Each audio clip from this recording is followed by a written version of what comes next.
నమస్కారం. దూరదర్శన్ సప్తగిరి సమర్పించు career guidance కార్యక్రమానికి స్వాగతం. నీట్ ప్రవేశ పరీక్షకు సంబంధించి సబ్జెక్టుల వారీగా అవగాహన కార్యక్రమాన్ని నిర్వహిస్తున్నాం.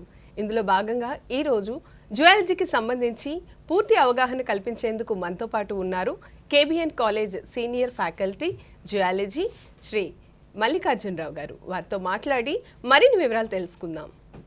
సార్ నమస్తే. సార్ నమస్తే మేడం. సార్ ఈరోజు మనం నీట్ ప్రవేశ పరీక్షకు సంబంధించి జువాలజీ సబ్జెక్ట్లో ప్రశ్నపత్రం ఎలా ఉండబోతుందో చర్చించుకోబోతున్నాం. సార్ ముందుగా ఈ ప్రశ్నపత్రంలో ఎన్ని సెక్షన్స్ ఉంటాయి, మార్కుల విభజన ఎలా ఉంటుందో తెలియజేయండి. అలాగేనండి. సో ముందుగా విద్యార్థులకు తల్లిదండ్రులకు నా నమస్కారాలండి. సో ఈరోజు మనం జువాలజీ గురించి అవగాహనలో జువాలజీలో వచ్చేసరికల్లా 50 బిట్లు ఉంటాయండి, 50 క్వశ్చన్స్ ఉంటాయి. సో అందులో మొదటగా ఫస్ట్ సెక్షన్ ఏ అంటారండి. దీనిలో 35 క్వశ్చన్స్ 35 క్వశ్చన్లు ఉంటాయి. సెక్షన్ బి 15 క్వశ్చన్స్ ఉంటాయండి.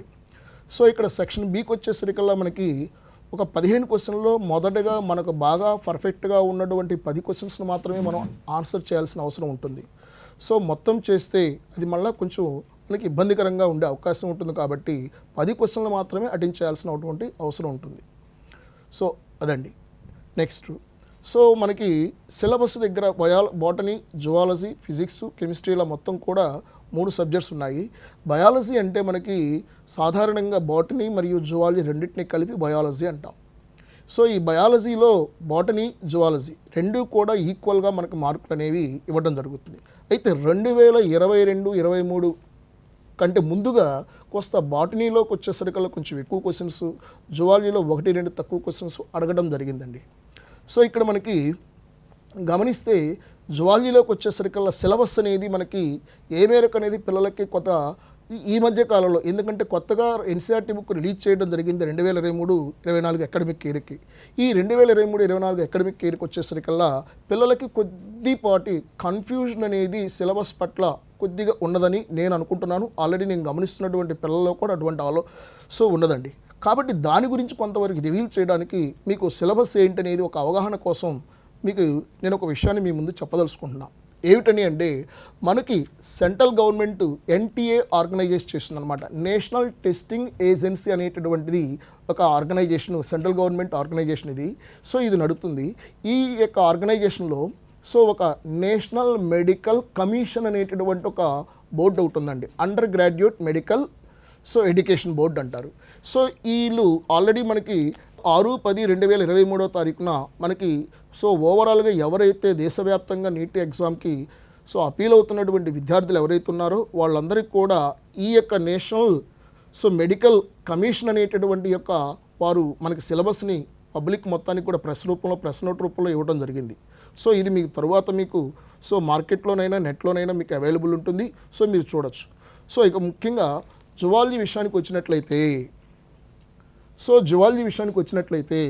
మనకి సిలబస్ ఏంటి, ఏ సిలబస్ నుంచి మనకి ఏ సిలబస్ ఉందనేది కొంచెం మనకి అవగాహన అవసరం అండి. అదే దాని గురించి ఇప్పుడు మీకు ఆల్రెడీ నీకు చూపించాను. సో ఇప్పుడు నేను దాని గురించి మాట్లాడబోతున్నాను, మీకు తెలియజేయబోతున్నాను. సో ముఖ్యంగా జువాలజీకి వచ్చేసరికల్లా సో ఇందులో మొదటగా సో లివింగ్ వరల్డ్ అనే టాపిక్ ఉంది. ఈ లివింగ్ వరల్డ్ అనే టాపిక్లో కొంత బాటనీ ఉంటుంది, కొంత జువాలజీ ఉంటుంది.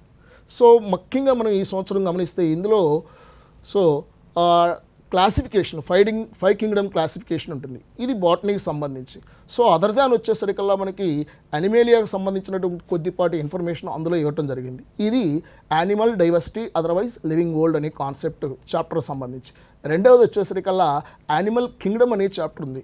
ఈ యానిమల్ కింగ్డమ్ అనే చాప్టర్లో మనం పరిశీలించినట్లయితే సో ఇన్వర్టిబ్రేట్ ఫైలాస్, వర్టిబ్రేట్ ఫైలాస్, వర్టిబ్రేట్ ఫైలాస్ ఉన్నాయి. అనగా నాన్ కార్డేట్స్ అండ్ కార్డేట్స్ అనేవి 2 ఉన్నాయన్నమాట. సో దీనిలో మనకి ఎట్టి పరిస్థితుల్లో కూడా ఎక్కడ సిలబస్ అనేది యాజ్ ఇట్ ఈస్ డిటో ఉంది.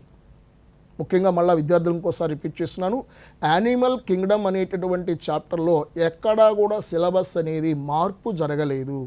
తగ్గించడం, డిలీషన్ కానీ సో ఎడిషన్ కానీ చేర్చడం కానీ ఏమీ జరగలేదు. సో ఇది ఈ విషయాన్ని మీరు గమనించాల్సినటువంటి అవసరం ఉంది ఇక్కడ. రెండవది సో మనం స్ట్రక్చరల్ ఆర్గనైజేషన్ ఇన్ యానిమల్స్ అనే చాప్టర్ చూస్తున్నాం. ఈ స్ట్రక్చరల్ ఆర్గనైజేషన్ ఇన్ యానిమల్స్ అనే చాప్టర్లో మనం గమనిస్తే సో ఇందులోకి వచ్చేసరికల్లా యానిమల్ టిష్యూస్లో చాలా వాటికి కూడా మనకి ఇన్ఫర్మేషను డిలీట్ చేయబడింది. మరి మీరు డిలీట్ చేయబడింది అంటున్నారు, మరి దాని గురించి మీరేమన్నా మీ అభిప్రాయం చెప్పగలరా సార్ అని మీరు అడగచ్చు పిల్లలు. సో ఖచ్చితంగా నేను చదవమనే చెప్తున్నాను. ఎందుకు యానిమల్ టిష్యూస్ని డిలీట్ చేయబడ్డప్పటికి కూడా చదవాల్సినటువంటి అవసరం ఉంది? సో దానికే మీకు ఆన్సర్ ఇవ్వబోతున్నాను ఇప్పుడు. మనకి యానిమల్ టిష్యూస్ అనేవి epithelial tissue, connective tissue, muscular tissue, అలాగే నెర్వ్ టిష్యూ అనేటటువంటి 4 రకాల టిష్యూస్ ఉన్నాయి. ఈ 4 రకాల టిష్యూస్ని మనం పరిశీలించినట్లయితే ఎపిథీలియల్ టిష్యూ అనేది మన బాడీలో ఉండేటటువంటి ఆర్గాన్స్. సో వేరియస్ ఆర్గాన్స్లో ఇది లైనింగ్ చేయబడి ఉండడం. సో దాని ఫంక్షన్స్ మనకు తెలుసు, డిఫ్యూజన్ అని, అలాగే నెక్స్ట్ సో అబ్జార్ప్షన్ అని, ఫిల్టరేషన్ అని, ఇటువంటి ఫంక్షన్స్ని పర్ఫామ్ చేస్తుంది. ఉదాహరణకి మనం ఎక్స్క్రేటరీ సిస్టమ్ చూస్తాం. ఈ ఎక్స్క్రేటరీ సిస్టంలో పీసీటీలోను, డీసీటీలోను, అలాగే కలెక్టింగ్ నెట్లోని ఎపిథీలియల్ టిష్యూ రకరకాల అయినటువంటి ఎపిథీలియల్ టిష్యూ అనేది అక్కడ ఉంటుంది. కాబట్టి అక్కడ డిలీట్ అయినప్పటికి కూడా యానిమల్ టిష్యూ ఖచ్చితంగా మనం చదవాల్సినటువంటి అవసరం ఎంతైనా ఉంది. సో ఈ విషయాన్ని మీరు ఇంకోసారి గమనించాలి ఇక్కడ. నెక్స్ట్ ఇకపోతే మనకి యానిమల్ ఫిజియాలజీ, స్ట్రక్చరల్ ఆర్గనైజేషన్ యానిమల్స్లోనే యానిమల్ ఫిజియాలజీ అనేటటువంటి పార్ట్ని మనం చూస్తున్నాం ఇప్పుడు. ఈ యానిమల్ ఫిజియాలజీ అనేటటువంటి పార్ట్లో మనం పరిశీలిస్తే సో గతంలో ఇప్పటికి ఉన్న వ్యత్యాసం ఏంటో చెప్తాను. సిలబస్ పరంగా ఉన్న వ్యత్యాసం ఏంటో చెప్పబోతున్నాను. సో ఇక్కడ ఎర్త్వార్మ్ అది డిలీట్ చేయబడింది.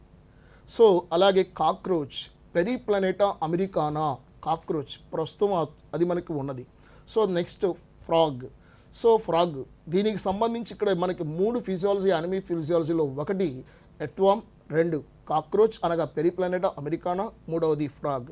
ఈ 3 యానిమల్స్కి సంబంధించినటువంటి ఫిజియాలజీలో కాక్రోచ్, ఫ్రాగ్ మాత్రమే ఉంది. ఎర్త్వార్మ్ డిలీట్ చేయబడింది. మనకి ఇక్కడ ఇవ్వబడినటువంటి సిలబస్లో అక్కడ ఇన్సెక్ట్ మరియు ఫ్రాగ్ అన్నాడు. ఇన్సెక్ట్ అంటే మనం ఫ్రాగ్, ఇన్సెక్ట్ అంటే కాక్రోచ్, ఫ్రాగ్ అనేది ఉన్నాయి, ఎర్త్వార్మ్ లేదు. సో ఇక్కడ మనం డిలీట్ అయినటువంటి కాన్సెప్ట్ వచ్చేసి ఎర్త్వార్మ్ అనేది. దయచేసి ఈ విషయాన్ని ఇక్కడ గమనించాలి. ఇది యానిమల్ టిష్యూస్. ఇకపోతే దీని తర్వాత నెక్స్ట్ మనం 11th క్లాస్లోనే, క్లాస్ 11thలోనే సో హ్యూమన్ ఫిజియాలజీ అనేటటువంటి కాన్సెప్ట్లోకి వెళ్తే హ్యూమన్ ఫిజియాలజీలో సో ఫస్ట్ వచ్చేసి డైజెషన్, అబ్జార్ప్షన్ అనే కాన్సెప్ట్.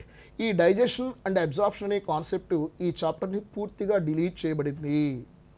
ఎందుకంటే నేను గమనిస్తున్నటువంటి పిల్లలకి ఎక్కువగా ఈ కన్ఫ్యూషన్ ఎక్కువగా ఉంది. కాబట్టి మొదటిగా మీకు ఉన్నటువంటి కన్ఫ్యూజన్ని మీ మైండ్లో నుంచి రిమూవ్ చేస్తే చాలా ఫ్రీగా ఉంటారని ఈ సిలబస్ గురించి మీకు చెప్తున్నాను. సో డైజెషన్ అండ్ అబ్జార్ప్షన్ అనేటటువంటి చాప్టర్ పూర్తిగా డిలీట్ చేయబడింది. సో ఇది నెక్స్ట్. ఇకపోతే హ్యూమన్ ఫిజియాలజీలో ఉన్నటువంటి చాప్టర్స్ ఏంటని అంటే breathing and exchange of gases, next body fluids and circulation, next excretory products and their elimination of waste, next locomotion and movement, next neural control and coordination, next chemical control and coordination and integration. ఇవి మనకి class 11thలో ఉన్నటువంటి syllabus. ఇంకొకసారి deleted portion చెప్తున్నాను.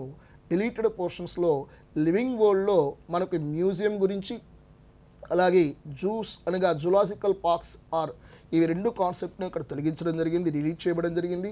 Next animal Kingdom as యూజువల్గానే ఉంది. Next structural ఆర్గనైజేషన్లో ఒక ఎర్త్వార్మ్, animal tissues delete చేయబడింది. కానీ యానిమల్ టిష్యూస్ చదవాల్సిన అవసరం అయితే ఎంతైనా ఉంది. ఫర్దర్గా మనం డిస్కస్ చేసే కాన్సెప్ట్లో వాటి మీద బేస్డ్ ఉంటుంది కాబట్టి. ఇకపోతే క్లాస్ 12కి సంబంధించినటువంటి సిలబస్ ఏంటో ఇప్పుడు మనం డిస్కస్ చేసుకోబోదాం. క్లాస్ 12లోకి వచ్చేసరికల్లా ఫస్ట్ హ్యూమన్ రీప్రొడక్షన్, రెండవది రీప్రొడక్టివ్ హెల్త్, నెక్స్ట్ 3వది వచ్చేసరికల్లా జెనెటిక్స్. సాధారణంగా ఈ జెనెటిక్స్ అనేది principles of inheritance of variation అని, అలాగే మాలిక్యులర్ బేసిస్ ఆఫ్ ఇన్హెరిటెన్స్ అని 2 చాప్టర్స్ హెడ్డింగ్ రూపంలో మనకి జెనెటిక్స్ అనేది ఉంటుంది. Principles of inheritance and variation, molecular basis of inheritance అనేవి ఈ 2 మనకి చాప్టర్స్ జెనెటిక్స్ రూపంలో ఉంటుంది. ఇక్కడ ఈ జెనెటిక్స్లో కొద్దిగా మనం సో ఏమరపాటుగా లేకుండా కొద్దిగా అలర్ట్గా ఉండాల్సినటువంటి విషయం ఏంటని అంటే ఆ జెనెటిక్స్ బాటనీ ఉంటుంది, అందులోని అదే చాప్టర్లో జువాలజీ కూడా ఉంటుంది. ఈ జువాలజీ పార్ట్ ఎక్కడి నుంచి మనం చదవాల్సిన అవసరం ఉంటుందంటే ప్లియోట్రాపీ, అలాగే polygenic inheritance, next sex determination, so genetic disorders, pedigree, mutation, ఈ కాన్సెప్ట్కు సంబంధించినటువంటిది zoology content. Principles of inheritance and variation అనే చాప్టర్లో. రెండవది మాలిక్యులర్ బేసిస్ ఆఫ్ ఇన్హెరిటెన్స్ అనేటటువంటి చాప్టర్లో జువాలజీ పార్ట్ వచ్చేసి హ్యూమన్ జీనోమ్ ప్రాజెక్ట్, హెచ్జిపి అంటారు షార్ట్కట్లో, హ్యూమన్ జీనోమ్ ప్రాజెక్ట్. రెండవది DNA finger printing process. So DNA finger printing, ఈ రెండు కాన్సెప్ట్స్ వచ్చేసి, ఈ రెండు టాపిక్స్ వచ్చేసి, సబ్ టాపిక్స్ వచ్చేసి so molecular basis of inheritance అనేటటువంటి చాప్టర్లో ఉన్నటువంటి కాన్సెప్ట్స్. ఇకపోతే నెక్స్ట్ మనం గమనిస్తే health and diseases, human health and diseases. ఈ హ్యూమన్ హెల్త్ అండ్ డిసీజెస్లో యాజ్ ఇట్ ఈస్ సిలబస్ ఉంది మనకి. ఇక్కడ ఏ మాత్రము ఎక్కడ కూడా మనకి ఇక్కడ డిలీషన్ ఏం జరగల, యాజ్ ఇట్ ఈస్గా ఉంది. సో అది నెక్స్ట్. తర్వాత మనం గమనిస్తే ఎవల్యూషన్ అనేటటువంటి చాప్టర్లో కూడా మనకి డిలీషన్ ఏమీ లేదు, యాజ్ ఇట్ ఈస్ చాప్టరే. నెక్స్ట్ సో తర్వాత తదుపరి చాప్టర్ వచ్చేసరికల్లా మనం పరిశీలించినట్లయితే సో ఎకాలజీ. ఈ ఎకాలజీ కంటే ముందు కొన్ని డిలీట్ అయినటువంటి కాన్సెప్ట్స్ ఏంటో చూద్దాం. Strategies for enhancement of food production. అనేది పూర్తిగా అది యానిమల్ హస్బెండరీ బేస్డ్ చాప్టర్, ఇది డిలీట్ చేయబడింది అనమాట. నెక్స్ట్ తరువాత మనం పరిశీలించినట్లయితే కొంత మేరకు సో బయోటెక్నాలజీ ఇన్ అప్లికేషన్ అనే కాన్సెప్ట్ని కూడా డిలీట్ చేయబడింది. సో ఇవి రెండు ఇక్కడ డిలీట్ చేయబడ్డటువంటి చాప్టర్స్. ఇకపోతే ఎకాలజీకి వచ్చేసరికల్లా ఎకాలజీలో మనకి 4 చాప్టర్స్ ఉన్నాయి. ఒకటి ఆర్గానిజమ్స్ అండ్ పాపులేషన్, రెండవది ఎకోసిస్టమ్, మూడవది బయోడైవర్సిటీ అండ్ కన్జర్వేషన్, సో 4వది ఎకోసిస్టమ్. గతంలో మనం చూసింది మీకు ఎందుకు చెప్తున్నానంటే క్లియర్గా 2022-23 అకాడమిక్ ఇయర్కి, 2023-24 అకాడమిక్ ఇయర్కి మనకి టెక్స్ట్ బుక్, ఎన్సీఆర్టీ టెక్స్ట్ బుక్లో ఉన్న వేరియేషను, 2024 రాయబోయేటటువంటి నీట్ ఎగ్జామ్కి కావాల్సిన కంప్లీట్ సిలబస్ గురించి మీకు ఇక్కడ చెప్తుంది. సో ఎకాలజీలోకి వచ్చేసరికల్లా ఆర్గానిజమ్స్ అండ్ పాపులేషన్ అనే చాప్టర్ తీసుకుంటే అందులో ఇంట్రడక్షన్ స్టార్ట్ చేశాడు, ఆర్గానిజమ్స్. ఆ తర్వాత ఆర్గానిజమ్స్ అండ్ ఇట్స్ ఎన్విరాన్మెంట్ అనే కాన్సెప్ట్ మొత్తాన్ని కూడా అక్కడ డిలీట్ చేయబడింది. తరువాత so population, so interaction of population గురించి, పాపులేషన్ ఇంటరాక్షన్స్ గురించి మనకి ఉంటుంది. సో ఆర్గానిజమ్స్ అండ్ పాపులేషన్ అనే చాప్టర్లో ఆర్గానిజమ్స్ అండ్ ఇట్స్ ఎన్విరాన్మెంట్ని డిలీట్ చేయబడడం జరిగింది. సో ఇంట్రడక్షన్తో పాటు పాపులేషన్ ఇంటరాక్షన్స్ అనే కాన్సెప్ట్ని అక్కడ ఉంచడం జరిగింది.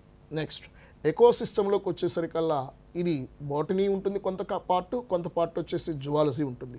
ఈ బాటనీ మనం ఎక్కడి నుంచి ఉంటుందో చెప్తాను.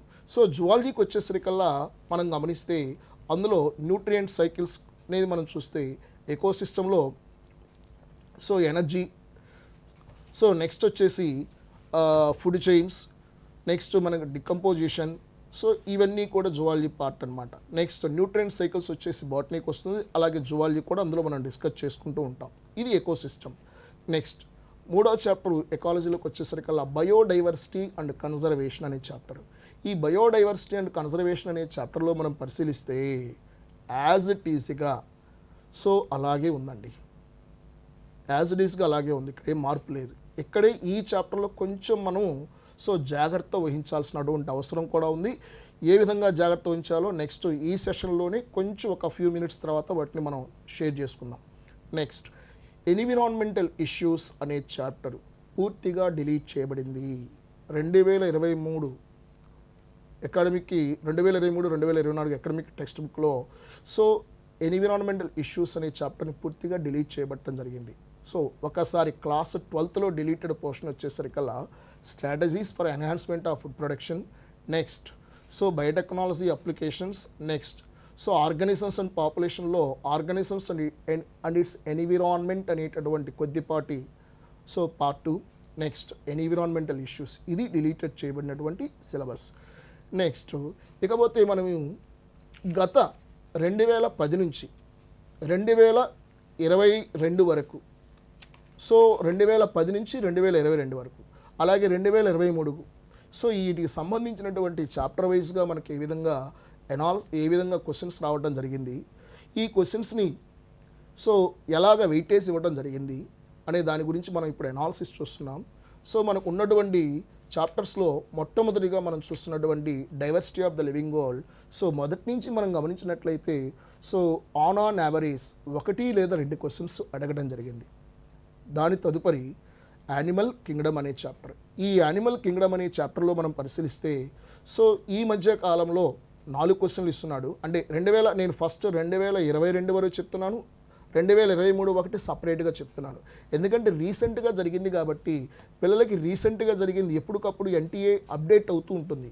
క్వశ్చన్ పేపర్ ప్యాటర్న్ కానివ్వండి, సో వే ఆఫ్ క్వశ్చనింగ్ కానివ్వండి, నెక్స్ట్ సో అందులో మనకి ఇవ్వడానికి వెయిటేజ్ కానివ్వండి, అన్నింటినీ కూడా కొంచెం మార్పులు చేర్పులు జరుగుతూ ఉన్నాయన్నమాట ఇయర్ బై ఇయర్. అందుకని 2022 వరకు ఒకటి తీసుకున్నాను, ఓన్లీ 2023 ఒకటి చెప్తాను. సో 2022 వరకు చూస్తే సో యానిమల్ కింగ్డమ్ అనే చాప్టర్లో ఆన్ యావరేజ్ 2 క్వశ్చన్స్ మాత్రమే అడగటం జరిగింది. So next structural organisation animals అనే చాప్టర్లో, ఈ స్ట్రక్చరల్ ఆర్గనైజేషన్ యానిమల్స్ అనే చాప్టర్లో 3 క్వశ్చన్స్ అడగటం జరిగింది.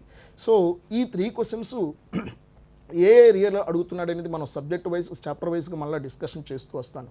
నెక్స్ట్ రిపీటెడ్గా ఎలా అడుగుతున్నాడో కూడా చెప్తాను.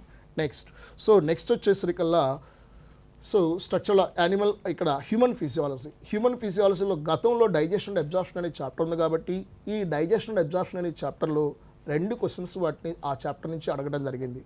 తదుపరి breathing and exchange of gases అనే చాప్టర్, ఈ breathing and exchange of gases అనే చాప్టర్లో 2 క్వశ్చన్స్, అంటే హ్యూమన్ ఫిజియాలజీ పర్ ఈచ్ చాప్టర్కి వచ్చేసి 2 క్వశ్చన్స్ చొప్పున అడుగుతూ ఉన్నాడండి. సో ఆ విధంగా సో డైజెషన్ అండ్ అబ్జార్ప్షన్ అనే chapter, breathing and exchange of gases అనే chapter, next body fluids and circulation అనే chapter, next excretory products and elimination of waste అనే chapter, next locomotion and movement అనే chapter, next neural control and coordination, లాస్ట్గా ఈ చాప్టర్లో chemical coordination so and integration. ఇంతవరకు మనకి 11th class so జువాలజీకి సంబంధించినటువంటి contents లేదా చాప్టర్స్ అన్నమాట. సో ఇక్కడ హ్యూమన్ ఫిజియాలజీ మీద సుమారుగా మనం గమనిస్తే 13 నుంచి చాప్టర్కి 2 క్వశ్చన్స్ చొప్పున 13 నుంచి మనకు హ్యూమన్ ఫిజియాలజీలో 7 చాప్టర్స్ ఉన్నాయి కాబట్టి 13 నుంచి 14 క్వశ్చన్స్ అడగడం జరిగింది 2022 వరకు. నెక్స్ట్ ఇది క్లాస్ 11th సంబంధించినటువంటి ఎనాలసిస్ 2010 నుంచి 2022 వరకు. నెక్స్ట్ సో క్లాస్ 12th సంబంధించినటువంటి ఎనాలసిస్ 2010 నుంచి 2022 వరకు చూస్తే హ్యూమన్ రీప్రొడక్షన్. ఈ హ్యూమన్ రీప్రొడక్షన్ అనే చాప్టర్లో మనం గమనిస్తే సో 3 క్వశ్చన్స్ ఆన్ యావరేజ్ అడగటం జరిగింది. ఆన్ యావరేజ్ వచ్చేసి 3 క్వశ్చన్స్ అడుగుతూ ఉన్నాడు. నెక్స్ట్ సో రీప్రొడక్టివ్ హెల్త్ అనే చాప్టర్, ఈ రీప్రొడక్టివ్ హెల్త్ అనే చాప్టర్లో మనం పరిశీలిస్తే 2 క్వశ్చన్స్ని అడుగుతూ ఉన్నాడు ఆన్ యావరేజ్. అంటే ఒక ఇయర్ వచ్చేసి 3 క్వశ్చన్స్ ఉంటాయి, ఒక ఇయర్ 2 క్వశ్చన్స్, ఇలాగ కొంచెం ఆన్ యావరేజ్ 2 నుంచి 3 అడగడం జరుగుతూ ఉందన్నమాట. Next so human health and disease, ఈ హ్యూమన్ హెల్త్ అండ్ డిసీజ్ అనే చాప్టర్ని మనం తీసుకుంటే ఇందులోకి వచ్చేసరికల్లా సుమారుగా 4 ప్రశ్నల వాటికి అడగడం జరిగిందనమాట.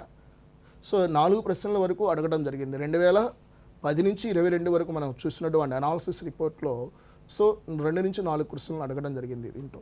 నెక్స్ట్ తర్వాత వచ్చేసరికల్లా ఎవల్యూషన్ వచ్చేసరికి మనం గమనించినట్లయితే ఎవల్యూషన్కి దాదాపు సో ఒక ఈ మధ్య 2006 వరకు బాగానే ఉందండి, 2022 వరకు బాగానే ఉంది. ఈ 2023 టైంలో కొంచెం బాగా తగ్గించడం జరిగింది. సో 2023 నీటిలో బాగా తగ్గించబడ్డాయి. 2022 వరకు కూడా ఎవల్యూషన్ అనే చాప్టర్కి సంబంధించి సో ఎక్కువగానే అడగడం జరిగింది. సుమారుగా 5 క్వశ్చన్స్ అని 4 క్వశ్చన్స్ 6 క్వశ్చన్స్ 4 నుంచి 6 క్వశ్చన్స్ గత నీట్లో 22 వరకు ఉన్న నీట్లో అడగడం జరిగింది ఎవల్యూషన్ అనే చాప్టర్. నెక్స్ట్ తర్వాత మనం గమనిస్తే అక్కడ strategies enhancement of food production, అది 1-2 క్వశ్చన్స్, అంటే దీన్ని అప్లైడ్ బయాలజీ అని కూడా పిలుస్తాం. ఇందులో నుంచి 1 లేదా 2 క్వశ్చన్స్ గత సో 22 వరకు అడగడం జరిగింది. నెక్స్ట్ దీని తర్వాత మనం గమనించినట్లయితే ఎకాలజీ, ఈ ఎకాలజీ అనేటటువంటి చాప్టర్లో మనం తీసుకున్నాం ఆల్రెడీ ఆర్గానిజమ్స్ అండ్ పాపులేషన్ అని చెప్పాను, ఎకోసిస్టమ్ అని చెప్పుకున్నాం, బయోడైవర్సిటీ అండ్ కన్జర్వేషన్ అని చెప్పుకున్నాం, నెక్స్ట్ ఎన్విరాన్మెంటల్ ఇష్యూస్ అని చెప్పుకున్నాం. 4 చాప్టర్స్ యాజ్ ఇట్ ఈస్గా ఉన్నాయి కాబట్టి దీని మీద ఎక్కువగా సో సుమారుగా 13, అంటే ఒక్కొక్క చాప్టర్కి 3 క్వశ్చన్స్ చొప్పున 12 నుంచి 13 క్వశ్చన్స్ వరకు ఈ 4 చాప్టర్ అనగా ఎకాలజీ మీద 12 నుంచి 13 క్వశ్చన్స్ వరకు దీని మీద అడగటం జరిగింది. 4 చాప్టర్ల మీద 12 నుంచి 13 క్వశ్చన్స్ అడగడం జరిగింది ఎకాలజీలో. సో ఇది మనం 2010 నుంచి 2022 వరకు మనం గమనిస్తే చూసింది. ఒక 2023 గురించి స్పెసిఫిక్గా మీ ముందుకు ఎందుకు తీసుకురాబోతున్నానంటే లాస్ట్ ఇయర్ అనేది మనకి 2 సార్లు నీట్ కండక్ట్ చేయడం జరిగింది. మొదటిది మే 7వ తారీఖున జరిగింది, రెండవది సో మణిపూర్ కొంచెం అక్కడ కొద్దిగా డిస్టర్బెన్స్ రావటం వల్ల సో అది అక్కడ జూన్ 6వ తారీఖున మణిపూర్లో రెండవసారి నీట్ కండక్ట్ చేయడం జరిగింది. ఈ రెండింటిని ఇక్కడ మనం బేస్ చేసుకొని పరిగణలో తీసుకొని ఇక్కడ కొంత మనం ఎనాలిసిస్ అనేది చూద్దాం. అంటే వాటికి వీటికి కొద్దిగా వ్యత్యాసం ఉంది కాబట్టి 2022 వరకు ఒక రకంగా తీసుకున్నాను, 2023 రెండు ఎగ్జామ్స్ని ఒక రకంగా తీసుకొని ఇక్కడ ఎనాలిసిస్ మీ ముందు ఉంచడం జరుగుతుంది. ఇక్కడ మనం గమనిస్తే డైవర్సిటీ ఆఫ్ ద లివింగ్ వరల్డ్లో ఒక క్వశ్చన్ ఇవ్వడం జరిగింది. నెక్స్ట్ సో యానిమల్ కింగ్డమ్లో 4 ప్రశ్నలు ఇవ్వడం జరిగింది. యానిమల్ కింగ్డమ్ అనే చాప్టర్లో 4 ప్రశ్నలు ఇవ్వడం జరిగింది. నెక్స్ట్ సో స్ట్రక్చరల్ ఆర్గనైజేషన్ అనే చాప్టర్లో 4 ప్రశ్నలు ఇవ్వడం జరిగింది. నెక్స్ట్ సో డైజెషన్ అనేది అక్కడ లాస్ట్ ఇయర్ అనేది మనకి ఎట్టి పరిస్థితుల్లో డైజెషన్ అనే చాప్టర్ అనేది ఇక్కడ మనకి ఆ చాప్టర్ నుంచి మనం డిలీట్ చేయబడింది కాబట్టి ఇవ్వడం జరగల. నెక్స్ట్ తర్వాత మనం పరిశీలిస్తే బ్రీతింగ్ అండ్ ఎక్స్చేంజ్ ఆఫ్ గ్యాసెస్లో నుంచి 2 ప్రశ్నలు. Next body fluids and circulation అనే చాప్టర్ నుంచి 2 ప్రశ్నలు.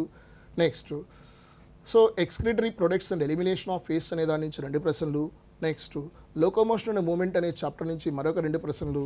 ఈ విధంగా so chemical coordination and integration వరకు కూడా 12 నుంచి 14 ప్రశ్నలు ఇవ్వడం జరిగింది. ఇంతకుముందు మనం చూస్తే 12 నుంచి 13 అన్నాడు. సో ఇక్కడ 1-2 క్వశ్చన్స్ అనేవి అడిషనల్గా ఆ యొక్క హ్యూమన్ ఫిజియాలజీ నుంచి అడగడం జరిగింది.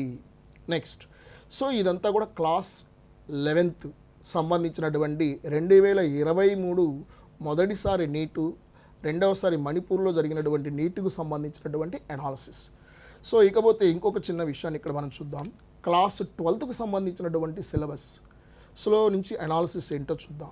క్లాస్ 12లోకి వచ్చేసరికల్లా ఇక్కడ ఇంకొంచెం మనకి సో వెయిటేజ్ అనేది ఇంకాస్త చాప్టర్ వైజ్గా ఉన్న చాప్టర్ మీద వెయిటేజ్ అనేది పెంచుతూ క్వశ్చన్స్ అడగడం జరిగింది.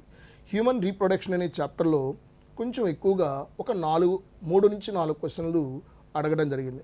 ఒక దాంట్లోనేమో 3 క్వశ్చన్స్, ఒక పేపర్లోనే వచ్చేసి 23లోనే 2 పేపర్లో, ఒక దాంట్లో 3, ఒక దాంట్లో సో 4 క్వశ్చన్స్ ఇలా అడగడం జరిగింది. నెక్స్ట్ రీప్రొడక్టివ్ హెల్త్ అనేటటువంటి చాప్టర్లో హ్యూమన్ రీప్రొడక్టివ్ హెల్త్ అనమాట.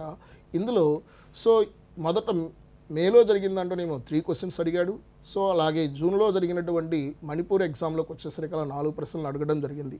నెక్స్ట్ తర్వాత ఎవల్యూషన్ అనేది ఇక్కడ మీకు క్లియర్గా నేను చెప్పబోతున్నాను. ఎవల్యూషన్ ఓవరాల్గా మేలో జరిగినటువంటి దానిలో నుంచి 1 ప్రశ్న మాత్రమే అడిగాడండి. జూన్లో మణిపూర్కు సంబంధించినటువంటి ఈ నీట్ ఎగ్జామ్లో 1 క్వశ్చన్ కూడా రాలా అని అంత మాత్రాన దాన్ని మనము అక్కడ సో వెయిటేజ్ లేదని కూడా కొంచెం అనుకోవడానికి అవకాశం లేదు. ప్రీవియస్ నీట్లో చాలా వెయిటేజ్ అడుగున్నటువంటి చాప్టర్ ఏదన్నా ఉంటే ఎవల్యూషన్ మీద చాలాసార్లు అడిగాడు. అదండి. నెక్స్ట్ తర్వాత వచ్చేసి ప్రిన్సిపల్స్ ఆఫ్ ఇన్హెరిటెన్స్ అనే చాప్టర్లో నుంచి ఇది జెనెటిక్స్, హ్యూమన్ అంటే జువాలజీ పరంగా ఉండే జెనెటిక్స్ ఉంది. నెక్స్ట్ బాటనీకి సంబంధించినటువంటి జెనెటిక్స్ ఉంది. సో మోనో హైబ్రిడ్ క్రాస్ అని, డైహైబ్రిడిక్ క్రాస్ అని బాటనీ. సో హ్యూమన్కి జువాలజీకి సంబంధించినటువంటి చాప్టర్స్లో మనం పరిశీలిస్తే సో సెక్స్ డిటర్మినేషన్ అనేది, అలాగే so genetical disorders, Mendelian disorders, ఇవి సో వీటిలో నుంచి 4 ప్రశ్నలు అడగడం జరిగింది 2023 మణిపూర్ నీట్కి సంబంధించినటువంటి ఎగ్జామ్లో. Next so molecular basis of ఇన్హెరిటెన్స్లోకి వచ్చేసరికల్లా 1 ప్రశ్న మాత్రమే అడిగిందండి. సో 2023 మొదట జరిగినటువంటి మేలో జరిగినటువంటి ఎగ్జామ్లో 4 ప్రశ్నలు అడగడం జరిగింది. సో తర్వాత జూన్లో జరిగినటువంటి ఎగ్జామ్కి 1 ప్రశ్న మాత్రమే అడగడం జరిగింది. కొంచెం ఇక్కడ ఈ చాప్టర్లోకి వచ్చేసరికల్లా ఒక 3 క్వశ్చన్లు తగ్గించి వెయిటేజ్ అనేది కేటాయించడం జరిగింది. నెక్స్ట్ ఇకపోతే మనం పరిశీలిస్తే so strategies for enhancement of food production ఆ ఇయర్ ఉంది కాబట్టి మనకు అక్కడ 1 క్వశ్చన్ అనేది దాని నుంచి అడగడం జరిగిందనమాట. నెక్స్ట్ తర్వాత వచ్చేసరికల్లా బయోటెక్నాలజీ అండ్ అప్లికేషన్స్లో సో ఇక్కడ 1 క్వశ్చన్ అడగడం జరిగింది. ఇకపోతే ఎకాలజీకి వచ్చేసరికల్లా ఆన్ యావరేజ్ అంటే 3 questions organisms and population, 2 questions ecosystem. Next so biodiversity and కన్జర్వేషన్లోకి వచ్చేసరికల్లా ఒక 3 క్వశ్చన్స్, ఎన్విరాన్మెంట్ ఇష్యూస్లో 2 క్వశ్చన్స్. ఈ విధంగా సుమారుగా వచ్చేసరికల్లా 10 ప్రశ్నలు అక్కడ అడగడం జరిగింది. ఇది మనం చూస్తున్నటువంటి దీనికి సంబంధించినటువంటి 2023 సంబంధించినటువంటి 2 పేపర్లకు సంబంధించినటువంటి అక్కడ అనాలిసిస్ అనమాట.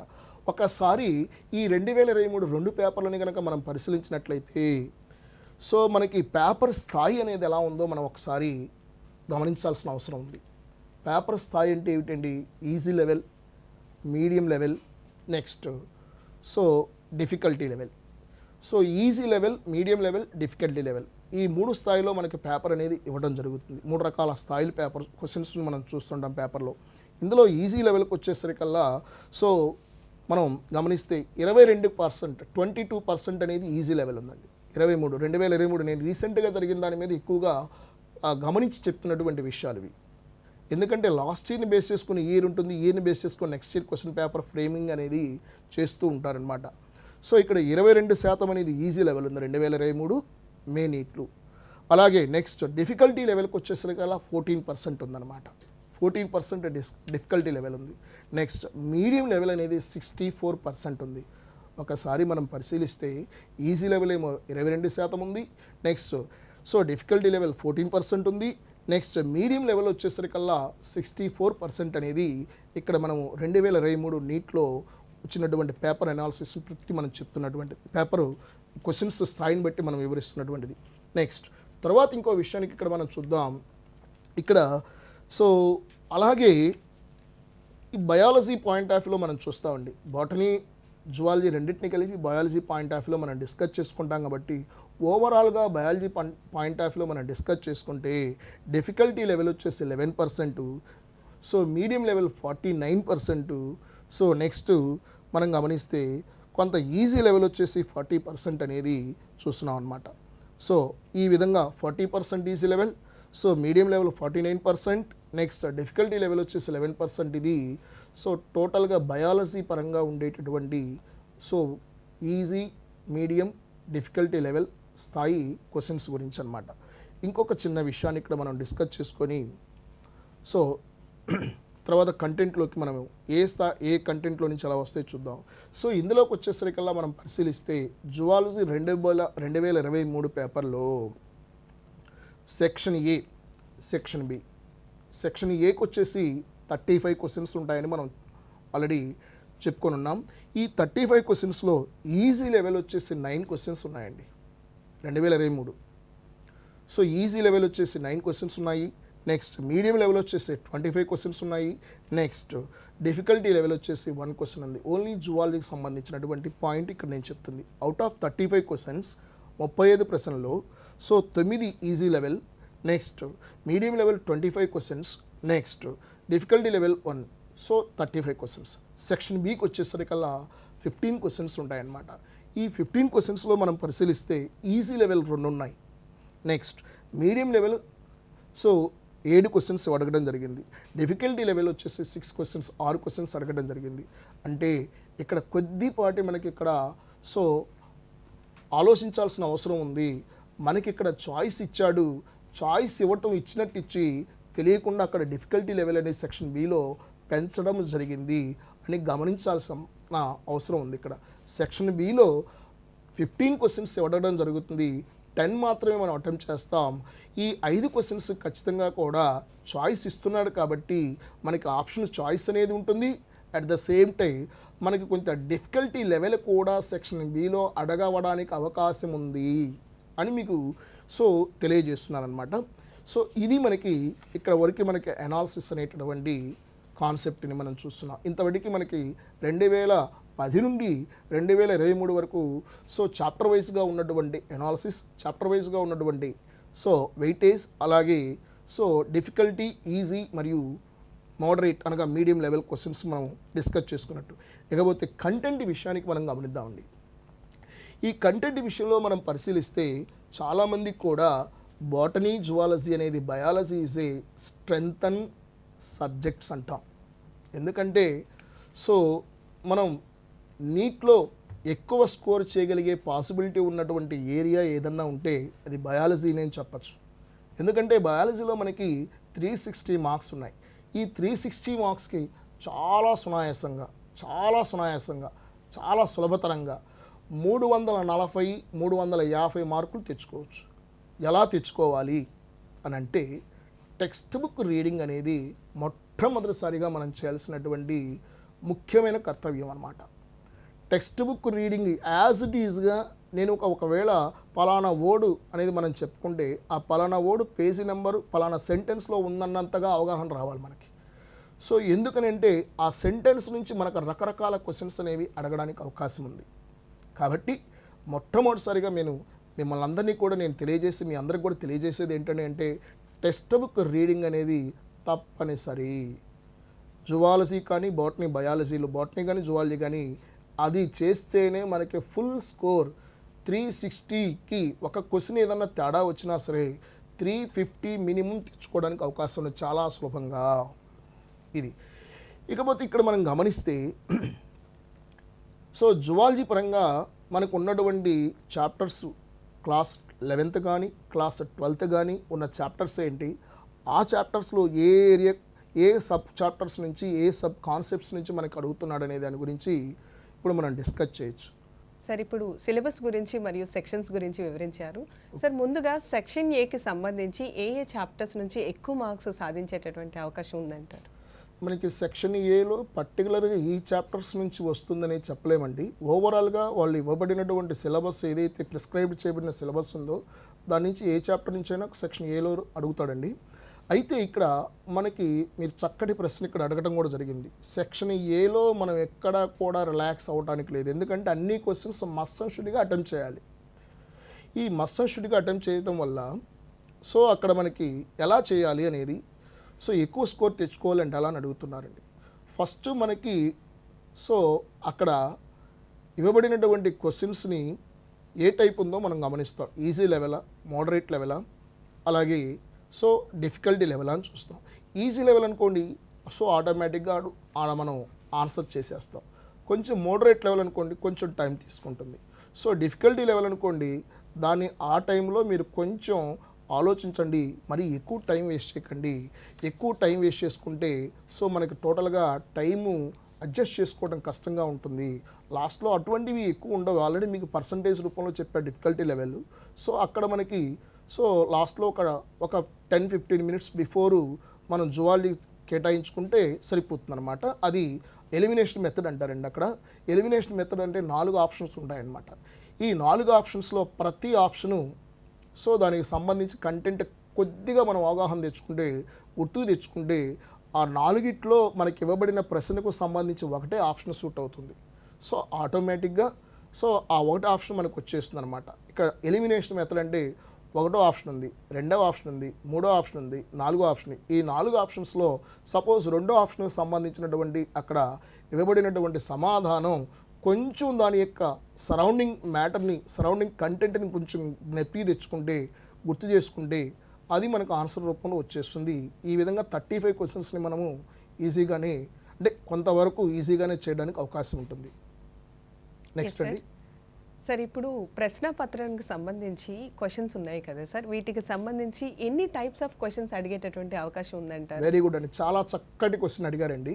పిల్లలకు కూడా ఇది ఖచ్చితంగా తెలుసుకోవాల్సినటువంటి ప్రశ్న ఇది. సో మనకు జువాలజీ పరంగా గమనిస్తే ఒక 5 నుంచి 6 రకాల క్వశ్చన్స్ అడుగుతున్నాడండి. ఈ 5 నుండి 6 రకాల క్వశ్చన్స్లో ఇక్కడ మనకి మొదటిది సో గమనిస్తే మల్టిపుల్ చాయిస్, చాలా సింపుల్గా ఉంటుంది. సో ఆ క్వశ్చన్ అడుగుతాడు. ఎలాగండి అంటే సో ఇక్కడ మనం గమనిస్తే bipolar neurons are present in అంటాడు. ఆప్షన్ 1, ఆప్షన్ 2, ఆప్షన్ 3, ఆప్షన్ 4 అనేది ఇస్తాడు.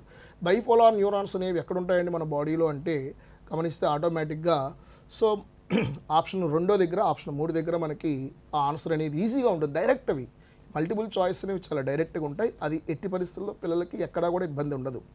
సో ఆప్షన్ 2 అనేది మనం చెప్పుకుంటే బైపోలార్ న్యూరాన్స్ అనేవి ఎక్కడ ఉంటాయండి. సో మనం అది చేయడానికి అవకాశం ఉంటుంది. నెక్స్ట్ రెండవ రకమైనటువంటి క్వశ్చన్స్ స్టేట్మెంట్స్. Statement 1, statement 2. ఈ స్టేట్మెంట్ 1, స్టేట్మెంట్ 2 అనేది తీసుకుంటే ఇంకా 2, 3 కాకుండా 3, 4, 5 అలాగా కూడా కొన్ని స్టేట్మెంట్స్ అడుగుతాడు. లెందీగా ఉండే క్వశ్చన్స్ స్టేట్మెంట్స్లో కూడా అడుగుతున్నాడు. స్టేట్మెంట్ 1, 2, 3, 4, 5 వరకు కూడా అడగడానికి అవకాశం ఉంది. స్టేట్మెంట్స్లో దయచేసి మిమ్మల్ని అందరినీ కూడా నేను ఇక్కడ విజ్ఞప్తి చేస్తుంది ఏంటంటే అది పాజిటివ్ స్టేట్మెంటా నెగిటివ్ స్టేట్మెంట్ అనేది మనం ట్రేస్ అవుట్ చేయాలి.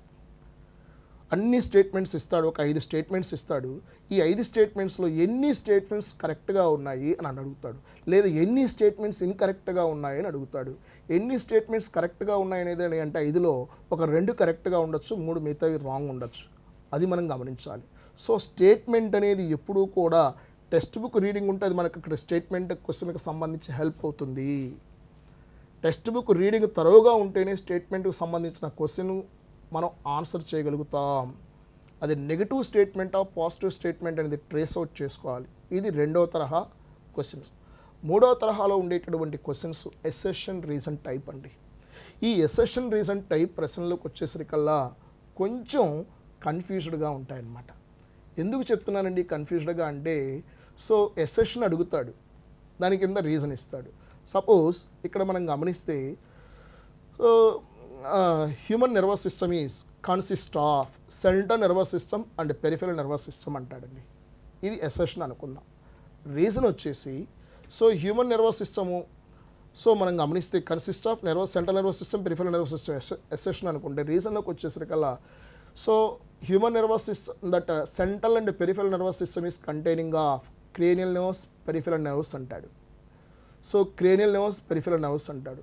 ఇది ఎంత మేరకు ఎసెషన్కి రీజన్కి సంబంధం ఉంది, కరెక్టా కాదా, ఇవ్వబడినటువంటి రీజన్ ఎసెషన్కి సో కరెక్ట్ ఎక్స్ప్లెనేషన్ అవుతుందా లేదా అనేది ఆ రెండు విషయాల్ని రెండింటిని స్టేట్మెంట్స్ని టెక్స్ట్ బుక్ తరోగా ఉంటేనే మనకు అక్కడ క్లారిటీ వస్తుంది. సో లేకపోతే మనకు అక్కడ ఒకటి కరెక్ట్ అనిపిస్తుంది, రెండోది రాంగ్ అనిపిస్తుంది. ఇవ్వబడిన రెండు కరెక్ట్ ఉండొచ్చు, కరెక్ట్ ఎక్స్ప్లెనేషన్ ఉండొచ్చు, కానీ ఇక్కడ స్టేట్మెంట్ని బట్టి సో టెక్స్ట్ బుక్ అనేది ఖచ్చితంగా మనకి ఇంపార్టెన్స్ అనేది తెలుస్తుంది అనమాట. ఇది మూడో తరహా. నాలుగో తరహా వచ్చేసరికల్లా సో మ్యాచింగ్ టైప్ అండి. ఈ మ్యాచింగ్ టైప్ మనం గమనిస్తే సపోజ్ ఉదాహరణకి ఎక్స్క్రీటరీ ఆర్గానిజం ఇచ్చాడు. ఏ అనే కాలంలో ఎక్స్క్రీటరీ సో ఆర్గానిజం నేమ్ అంటే ఫర్ ఎగ్జాంపుల్ హ్యూమన్ బీయింగ్స్లో ఉండేటటువంటి హ్యూమన్ బీయింగ్ అని ఇచ్చాడు, లేదా కార్డ్ డేటా సంబంధించినటువంటి ఆర్గానిజమ్స్ మామేల్స్ అని ఇచ్చాడండి. సో అవతల వైపున కాలం 2లో వాటికి సంబంధించిన ఎక్స్క్రీటరీ ఆర్గాన్స్ కిడ్నీస్ అని, అలాగే ప్రోటోనిఫ్రిడియా ముఖ్యంగా సో ఫ్లేమ్ సెల్స్. సో అలాగే నెక్స్ట్ మనం గమనిస్తే so that is lungs, book lungs, ఇవంటివి ఎక్స్క్రీటరీ ఆర్గాన్స్. ఒక కాలం వైపు ఎక్స్క్రీటరీ ఆర్గాన్స్, రెండో కాలం వైపు కన్సర్న్డ్ ఆర్గానిజమ్స్ అనేవి ఇస్తాడు. ఏ ఆర్గానిజంకి ఏ రకమైనటువంటి ఎక్స్క్రీటరీ ఆర్గాన్స్ ఉన్నాయనేది మనం ఫైండ్ అవుట్ చేయడం ఈ మ్యాచింగ్ టైప్ క్వశ్చన్స్ అనమాట. నెక్స్ట్ సో తరువాత మనం పరిశీలిస్తే ఇవి 4 రకాల క్వశ్చన్స్. ఇంకో 5వ రకం క్వశ్చన్స్లోకి వచ్చేసరికల్లా ఇవి డయాగ్రామ్ బేస్డ్ క్వశ్చన్స్. అయితే ఇది ఎందుకు లాస్ట్లో చెప్తున్నానంటే గత 2-3 సంవత్సరాల నుంచి ఇక డయాగ్రామ్ బేస్డ్ అడగటల్లా, కానీ ఇవ్వడానికి అవకాశం ఉంది. డయాగ్రామ్ ఇవ్వడం జరుగుతుంది. ఆ డయాగ్రామ్లో సమ్ లేబులింగ్ పార్ట్స్ని సో కంప్లీట్గా బ్లాంక్ చేయబడి ఉంటుంది. ఆ లేబులింగ్ పార్ట్స్లో కరెక్ట్గా ఉండేటటువంటి సో దాన్ని మనం ఐడెంటిఫై చేయడం డయాగ్రామ్ బేస్డ్ క్వశ్చన్స్. ఇది కొంచెం ఈజీగానే ఉంటుంది. డయాగ్రామ్ని ఒకసారి మనం చూసుకుంటాం కాబట్టి సో ఆ కన్సర్న్ డయాగ్రామ్కి సంబంధించినటువంటి లేబుల్స్ని మనం ఈజీగా చేయబడుతుంది. ఇవి 5 రకాల ప్రశ్నలు ఇందులో అడగడం జరుగుతుందండి. ఎస్ సార్, ఇప్పుడు మనకున్నటువంటి సిలబస్లో అధిక ప్రాధాన్యత కలిగినటువంటి పాఠ్యాంశాలను వివరించండి సార్. ఓకేనండి. సో చాలా ముఖ్యంగా మనం గమనిస్తే జువాలజీ పరంగా మోస్ట్ వెయిటేజ్ ఉన్నటువంటి చాప్టర్స్ చూస్తున్నామండి. సో క్లాస్ 11th, ఈ క్లాస్ 11thలో యానిమల్ కింగ్డమ్ గతంలో చూసినప్పటికి కూడా కొంచెం ఎక్కువ వెయిటేజ్ ఉంది, ఈ మధ్యకాలంలో వెయిటేజ్ తక్కువ ఉంది. అలా అని వీటిలో మీకు యానిమల్ కింగ్డమ్ గురించి ఒక లాస్ట్ టెక్స్ట్ బుక్లోనే అదే లెసన్లో చివరి పేజీలో ఒక టేబుల్ ఉంటుందండి. ఇందులోకి వచ్చేసరికల్లా పిల్లలు కొంచెం మెమరీ ఎక్కువగా అవసరం ఉన్నటువంటి క్వశ్చన్స్ ఇందులో ఉంటాయి. ఎక్కువ చాప్టర్ పెద్ద చాప్టర్, హ్యూజ్ చాప్టర్ పెద్ద చాప్టర్ అయినప్పటికీ కూడా కొంచెం గుర్తుపెట్టుకోవడానికి so scientific name, common name, ఆ కన్సర్న్డ్ ఫైలం. ఉదాహరణకి పొరిఫెరా సంబంధించినటువంటి జీవులకు ఉదాహరణలు అని అడుగుతారు. సైకాన్ దానికి సంబంధించినటువంటి ఓకేనా సైంటిఫిక్ నేమ్ అనమాట. నెక్స్ట్ సో స్పాంజిల్లా, సో దానికి సంబంధించిన కామన్ నేమ్. ఇలాగ సైంటిఫిక్ నేమ్, కామన్ నేమ్ అనేది మనం సో ఒక చిన్న స్లిప్ మీద మనం లేదా ఆ కంటెస్ట్ రూపంలో చిన్న స్లిప్ రూపంలో మనం అక్కడ రాసుకొని సో ప్రాక్టీస్ చేసుకోవడం చాలా ముఖ్యం. ఈ ఇన్వర్టిబ్రేట్ ఫైలాస్, వర్టిబ్రేట్ ఫైలాస్ సంబంధించినటువంటి scientific name, common name.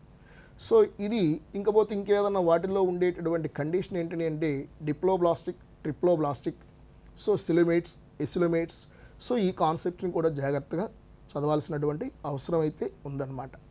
Sir neural control and coordination chapter నుంచి ఎలాంటి ప్రశ్నలు వచ్చేటటువంటి అవకాశం ఉందంటారు? Yes, neural control and coordination అనే చాప్టర్లో మనకి సెన్స్ ఆర్గాన్స్ డిలీట్ చేయబడింది. మనం గమనిస్తే సెన్స్ ఆర్గాన్స్ అనేది ఐ, ఇయర్ డిలీట్ చేయబడింది. ఇందులో అడగడానికి ఇందాక అనుకున్నట్టుగా monopolar neurons, bipolar neurons, multipolar neurons examples గాను, అలాగే generation and conduction of nerve impulse అనేటటువంటి కాన్సెప్ట్ ఉంది. So generation of conduction of nerve impulse, so how many sodium ions are ఓకేనా efflux and how many potassium ions in influx అనేటటువంటి దాని మీద statements ఇవన్నీ కూడా ఈ ఏరియాలో స్టేట్మెంట్స్ని అలాగే మల్టిపుల్ చాయిస్ క్వశ్చన్స్ ఎక్కువగా అడగడానికి అవకాశం ఉంది. Yes sir. Sir human reproduction system నుంచి ఎటువంటి ప్రశ్నలు వచ్చేటటువంటి అవకాశం ఉందంటారు? సో హ్యూమన్ రీప్రొడక్షన్ సిస్టంలో సో మనకు ఆల్రెడీ ఇంకా లాస్ట్ ఇయర్ కంటే 4 ప్రశ్నలు వచ్చినాయి, ఇంకా 1-2 పెరిగే అవకాశం ఉందని నేను అంచనా వేస్తున్నానండి. సో నా అభిప్రాయం చెప్తున్నాను. ఎందుకంటే హ్యూమన్ రీప్రొడక్షన్లో మనం గమనిస్తే human male reproductive system, human female reproductive system, gametogenesis, next menstrual cycle, ఆ తర్వాత మనం గమనిస్తే ఇంప్లాంటేషన్, గెస్టేషన్, ప్యాచ్టేషన్ అనే సబ్ టాపిక్స్ ఉన్నాయి. సో ఇక్కడ మనం పరిశీలించినట్లయితే సో మెనిస్ట్రువల్ సైకిల్ మీద మెనిస్ట్రువల్ ఫేజ్, అందులో మెనిస్ట్రువల్ సైకిల్లో మనం గమనిస్తే సో డిఫరెంట్ ఫేజెస్ ఉన్నాయి. మెనిస్ట్రువల్ ఫేజ్ అనేది, next proliferative phase, luteal phase, so ఇలాగా ఓవిలేటరీ ఫేజ్, ఇలా 4 ఫేజెస్లో అక్కడ ఏదైనా అడగడానికి అవకాశం ఉంది. సో ఈ ముఖ్యంగా ఈ చాప్టర్లోకి వచ్చేసరికల్లా హ్యూమన్ రీప్రొడక్షన్లో male reproductive system, female reproductive system, వాటిని కంట్రోల్ చేసే హార్మోన్స్ మీద అడగడం జరుగుతుందండి ప్రీవియస్ నీట్లో. Yes sir. Sir chemical coordination and regulation chapter నుంచి ముఖ్య అంశాల గురించి తెలియజేయండి. ఓకేనండి. సో ఇక్కడ కెమికల్ కోఆర్డినేషన్ అండ్ ఇంటిగ్రేషన్ అనే చాప్టర్లో మనకి ఇవన్నీ కూడా ఎండోక్రైన్ గ్లాండ్స్ ఉన్నాయి. ఎండోక్రైన్ గ్లాండ్స్ హైపోథలామస్ నుంచి మనం స్టార్ట్ చేస్తే hypothalamus, pituitary gland, thyroid gland, parathyroid gland, adrenal gland, so next so pineal gland, so next మనం గోనాడ్స్ తర్వాత మెకానిజం ఆఫ్ హార్మోన్స్ యాక్షన్ అనేది ఇది ఇక్కడ ఉన్నటువంటి అందులో ఉన్నటువంటి టాపిక్స్. ఇక్కడ ఎక్కువగా మనకి పిట్యూటరీ గ్లాండ్కి సంబంధించిన హార్మోన్స్ని కొంచెం అడగడం జరుగుతుంది ప్రీవియస్ నీట్లో. సో పిట్యూటరీ గ్లాండ్ ఒకటి, నెక్స్ట్ సో అడ్రినల్ గ్లాండ్ మీద సంబంధించి వాటికి సంబంధించిన డిజార్డర్స్ అండి, మెయిన్గా డిజార్డర్స్ని మనకి అడుగుతున్నాడు. సో హార్మోన్స్కి సంబంధించి డిజార్డర్స్ సంబంధించిన ఈ 2 కాన్సెప్ట్ల మీద ఎక్కువగా అడగడం జరుగుతుంది. ఉదాహరణకి మనం క్రిటినిజం అనేది ఎందుకు కలుగుతుంది అంటే సో పిట్యూటరీ గ్లాండ్ అనేది ఇన్సఫిషియంట్ లెవెల్, లో సీక్రెషన్ జరిగితే మనకి పిట్యూటరీ గ్లాండ్ జరుగుతుంది. డ్వార్ఫ్ అనేది పిట్యూటరీ డ్వార్ఫ్ అనే కండిషన్ కలుగుతుంది అనమాట. ఈ పిట్యూటరీ డ్వార్ఫ్ అనే పిట్యూటరీ డ్వార్ఫ్కి రీజన్ ఏంటని అంటే low secretion or under secretion of pituitary gland hormones, GH hormone అనేది. సో ఇలాగా డిజార్డర్స్ అడగడానికి డెఫిషియన్సీ డిజార్డర్స్ అడుగుతాడు. హార్మోన్స్ ఫంక్షన్ అనేది ఖచ్చితంగా గత సో ఎగ్జామ్స్లో మనకి రిపీటెడ్గా అడిగినటువంటి క్వశ్చన్స్ ఇవి ఎక్కువగా ఉన్నాయండి. Yes sir. సార్ ఇప్పుడు రీప్రొడక్టివ్ హెల్త్ చాప్టర్ నుంచి last year or previous year question పేపర్స్లో ఎలాంటి క్వశ్చన్స్ వచ్చినాయి, ఇప్పుడు రాబోతున్నటువంటి క్వశ్చన్ పేపర్లో ఎలాంటి క్వశ్చన్స్ ఉండబోతున్నాయి? సో ఇది కొంచెం ఇంపార్టెంట్, వెయిటేజ్ కూడా ఎక్కువ ఉందండి రీప్రొడక్టివ్ హెల్త్. ఎందుకంటే మనకి పాపులేషన్ సెన్సస్ మీద ఒక రిపోర్ట్ అనేది మనకి ఎవ్రీ 10 years పాటు జరుగుతూ ఉంటుంది. సో మనకు అందులో అక్కడ మెన్షన్ చేసిన కాన్సెప్ట్ ఏంటంటే పాపులేషన్ గ్రోత్ ఎలా ఉంది 1947, నెక్స్ట్ సో 1947 నుంచి 2000, 1900 ఇప్పుడు ఎలా ఉంది, 2000 ఎలా ఉంది. సో ఇలా చూస్తే గ్రోత్ అనేది పెరుగుతుంది, పాపులేషన్ గ్రోత్. అక్కడ మెన్షన్ చేయబడ్డటువంటి కాన్సెప్ట్స్ పాపులేషన్ గ్రోత్ పెరుగుతున్నప్పుడు వాటి యొక్క సెన్సస్ మీద అడుగుతున్నాడండి. అది తక్కువ అడుగుతున్నాడు. అందులోనే ఆ చాప్టర్లో నెక్స్ట్ 2వ పాయింట్కి వెళ్తే సో ఈ పాపులేషన్ గ్రోత్ పెరగడానికి మెయిన్ ఎరాడికేట్ చేసే మెథడ్స్ కాంట్రాసెప్టివ్ మెథడ్స్ అంటారండి. ఒక 5 రకాల మెథడ్స్ ఉన్నాయి. న్యాచురల్ అని, సర్జికల్ మెథడ్ అని, సో ఓరల్ కాంట్రాసెప్టివ్, ఇవి ఎక్కువగా అడుగుతున్నాడు. ఇదొకటి, ఇది 2వ పాయింట్. 3వ పాయింట్ వచ్చేసి ఏఆర్టీ, అసిస్టెడ్ రీప్రొడక్టివ్ టెక్నాలజీ అంటారు. ఈ ఏఆర్టీ మెథడ్ అంటే ఇవాళ మనకు చూస్తున్నటువంటి in vitro fertilization method. 3 concepts, population census మీద, కాంట్రాసెప్టివ్ మెథడ్స్కు సంబంధించి, నెక్స్ట్ 3వది వచ్చేసరికల్లా so ART methods, ART assisted reproductive technology methods అనమాట. అందులో IVF, in vitro fertilization, next so in vitro, next artificial insemination, next IUT. So ఇలా రకరకాల మెథడ్స్ ద్వారా మనకి ఈ యొక్క పాపులేషన్ ఫెర్టిలైజేషన్ జరగడానికి అవకాశం ఉన్నటువంటి మెథడ్స్, వీటి మీద కూడా చాలాసార్లు గత నీట్లో అడిగినటువంటి సందర్భాలు ఉన్నాయండి. సార్, ఆర్గనైజేషన్ అండ్ పాపులేషన్కి సంబంధించి ఈ చాప్టర్ నుంచి ఎలాంటి క్వశ్చన్స్ వచ్చేటటువంటి అవకాశం ఉందంటారు? వెరీ గుడ్ అండి. ఆర్గనిజమ్స్ అండ్ పాపులేషన్ అనే చాప్టర్లోకి వచ్చేసరికల్లా మనకి పాపులేషన్ ఇంటరాక్షన్స్ ఎక్కువగా ఫోకస్ చేయడానికి అవకాశం ఉందండి. పాపులేషన్ ఇంటరాక్షన్స్లో మనం గమనిస్తే ఒకటి మ్యూచువలిజం, నెక్స్ట్ పారాసైటిజం, నెక్స్ట్ ప్రెడేషన్, కమెన్సలిజం, అమెన్సలిజం, ఇలాగా పాపులేషన్ ఇంటరాక్షన్స్ ఉన్నాయి. సో ఇక్కడ కాంపిటీషన్ మీద డిఫరెంట్ సైంటిస్ట్ డిఫరెంట్ ఒపీనియన్ చెప్పడం జరిగింది. Competition, so competition between the unrelated species, competition between the related species. So ఈ కాంపిటీషన్ అనే ఇంటరాక్షన్స్కి సంబంధించి ముఖ్యంగా కాంపిటీషన్ అనే కాన్సెప్ట్ మీద, మ్యూచువలిజం అనేటటువంటి కాన్సెప్ట్ మీద గత నీటిలో అడిగి ఉన్నారు. కాబట్టి అక్కడ ఇంటరాక్షన్స్ ఖచ్చితంగా మనం ఒకసారి జాగ్రత్తగా చూసుకోవాల్సిన అవసరం ఉందండి. Yes sir. Sir, biodiversity and environmental issues, ఈ కాన్సెప్ట్స్ మీద ఎలాంటి క్వశ్చన్స్? ఎన్విరాన్మెంటల్ ఇష్యూస్ డిలీట్ చేయబడిందండి. బయోడైవర్సిటీ కన్జర్వేషన్ అనే చాప్టర్ అండి. సో ఎకాలజీలో ఇది కూడా కొంచెం ఇంపార్టెంట్, వెయిటేజ్ ఎక్కువ ఉన్నటువంటి చాప్టర్ అండి ఇది. ఈ చాప్టర్లో మనం పరిశీలిస్తే కొంచెం వాల్యూస్ ఉన్నాయండి, ఫిగర్స్ ఉన్నాయి ఇక్కడ. సో అమెజాన్ రెయిన్ ఫారెస్ట్లో మనకు ఉన్నటువంటి different types of species numbering ఇచ్చాడు, బర్డ్ స్పీషెస్ నెంబర్ ఇచ్చాడు, సో ఆంఫీబియన్స్ నెంబర్ ఇచ్చాడు, ప్లాంట్ స్పీషెస్ నెంబర్ ఇచ్చాడు. అలాగే సో ఈ వాల్యూస్ని ఖచ్చితంగా మనం ఒక పేపర్ మీద ప్రాక్టీస్ చేసుకోవాల్సిన అవసరం ఎంతైనా ఉంది. ఎందుకంటే అవి రిపీటెడ్గా మనం చూసుకుంటేనే వాల్యూస్ గుర్తుంటాయి. సో అలాగే సో ఇక్కడ మనకి బయోడైవర్సిటీ కన్జర్వేషన్ మెథడ్స్ ఉన్నాయన్నమాట. ఇన్సైటు సో కన్జర్వేషన్, అలాగే ఎగ్జైటివ్ కన్జర్వేషన్. ఈ బయోడైవర్సిటీ కన్జర్వేషన్ మెథడ్స్ సో ఖచ్చితంగా చూసుకోవాలి. ఇంకొకటి లాస్ ఆఫ్ బయోడైవర్సిటీ, మూడు పాయింట్లు ఇక్కడ మనం చూసుకోవాలి. వాల్యూస్, అమెజాన్ ఫారెస్ట్లో డిస్ట్రక్షన్ అయ్యేటటువంటి స్పీషెస్ వాల్యూస్ని, అక్కడ ప్రజెంట్ ఉన్నటువంటి స్పీషెస్ వాల్యూస్ని, రకరకాల వర్టిబ్రేట్ స్పీషెస్ యొక్క వాల్యూస్ని మనం చూడాలి. రెండవది వచ్చేసరికల్లా so loss of biodiversity reasons, దాన్ని ఈవెల్ క్వార్టెట్ అంటారు. సో లాస్ ఆఫ్ బయోడైవర్సిటీకి కారణాలు ఏంటండి అంటే ఆల్రెడీ మనం ఇంతకుముందు చదివి ఉంటాం. ఓవర్ ఎక్స్ప్లాయిటేషన్ కావచ్చు, హ్యాబిటేట్ లాస్ ఫ్రాగ్మెంటేషన్ కావచ్చు, next so invasion of alien species కావచ్చు, కో ఎక్స్టింక్షన్. ఈ 4 కారణాలు అనేవి ఉన్నాయి. అంటే ఇక్కడ బయోడైవర్సిటీ లాస్కి సంబంధించినటువంటి కారణాలు ఉన్నాయి, వాటి మీద ఎగ్జాంపుల్స్ ఉన్నాయి. ఆ ఎగ్జాంపుల్స్ని ఖచ్చితంగా మనం క్షుణ్ణంగా అధ్యయనం చేసి ఉండాల్సినటువంటి అవసరం ఉంది. Yes sir. సార్, ఇప్పుడు నీట్ ఎగ్జామ్కి, ఎంట్రన్స్ ఎగ్జామ్కి సంబంధించి నెగిటివ్ మార్కింగ్ ఉంది. సో మీరు ఇచ్చేటటువంటి సూచనలు, సలహాలు తెలియజేయండి. ఇది చాలా చక్కటి ప్రశ్న అండి. నీటిలో మనకి తెలిసిన క్వశ్చన్స్ని చక్కగా ముందు అటెంప్ట్ చేయండి. అది కూడా చాలా తక్కువ సమయంలో. బయాలజీకి తక్కువ సమయం తీసుకుంటే మీరు ఫిజిక్స్, కెమిస్ట్రీలో ఇక్కడ తగ్గించుకున్న టైం అక్కడ ఉపయోగపడాలి. సో అన్నిటికీ ఈక్వల్గా టైం ఇవ్వకూడదండి.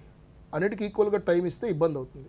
బయాలజీకి తక్కువ సమయం, ఉదాహరణకి 1 hour 20 minutes లోపే కంప్లీట్ చేసుకోవాలి. సో ఈ టైంలో ఎక్కువ మార్కులు తెచ్చుకోవడం అంటే మనకు తెలిసినవి, క్షుణ్ణంగా తెలిసినవి అటెంప్ట్ చేయాలి. ముందు తెలివినవి ఏమన్నా ఉంటే వాటిని ఒక్కసారి ఆ యొక్క 4 ఆప్షన్స్ని మనం జాగ్రత్తగా చూసుకుంటే, వాటికి సంబంధించినటువంటి ఆ కాన్సెప్ట్ బ్యాక్గ్రౌండ్ ఐడియా వస్తే వాటిలో ఆన్సర్ అనేది మనకు ఉంటుంది. కాబట్టి ఒక ఆన్సర్ అనేది ఖచ్చితంగా దానికి ఉంటుంది. కాబట్టి అటువంటి ఎక్కువ అవి ఎక్స్పెరిమెంట్ ఎక్కువ చేయకూడదు. ఎందుకంటే మైనస్ వాల్యూస్, నెగిటివ్ మార్క్స్ ఉంటే మళ్ళీ మనకు ఉన్నటువంటి మార్క్స్ లాస్ అయ్యే అవకాశం ఉంది. కాబట్టి సో అక్కడ కొంచెం జాగ్రత్తగా తెలిసిన వాటిని చక్కగా ముందుగా అటెంప్ట్ చేయడం, తెలియనటువంటి క్వశ్చన్స్ని వాటి యొక్క ఆన్సర్స్ని బట్టి ఎక్కడో చోట మనకు ఉంటుంది. కాబట్టి వాటిని బ్యాక్గ్రౌండ్ గుర్తించుకుంటే సో వాటికి ఆన్సర్ చేయడానికి ఈజీగా ఉంటుంది. అసలు తెలియనటువంటి వాటిని, నాకు తెలిసి వాటిని 1, 2, 3 క్వశ్చన్స్ మహా అయితే వాటిని మనం టచ్ చేయకుండా ఉంటాం బెటర్ అనేది నా అభిప్రాయం అండి. Yes sir. సార్, స్టూడెంట్స్ తరపున మేము అడిగినటువంటి ప్రశ్నలకు చాలా చక్కటి సమాధానాలు తెలియజేసి జంతు శాస్త్రంపై పూర్తి అవగాహన కల్పించారు. మల్లికార్జునరావు గారు, ధన్యవాదాలు సార్. ధన్యవాదాలండి. ఇవండి ఈ వారం కెరీర్ గైడెన్స్. మరొక చక్కటి అంశంతో మళ్ళీ మీ ముందుంటాం. అంతవరకు సెలవు. నమస్కారం.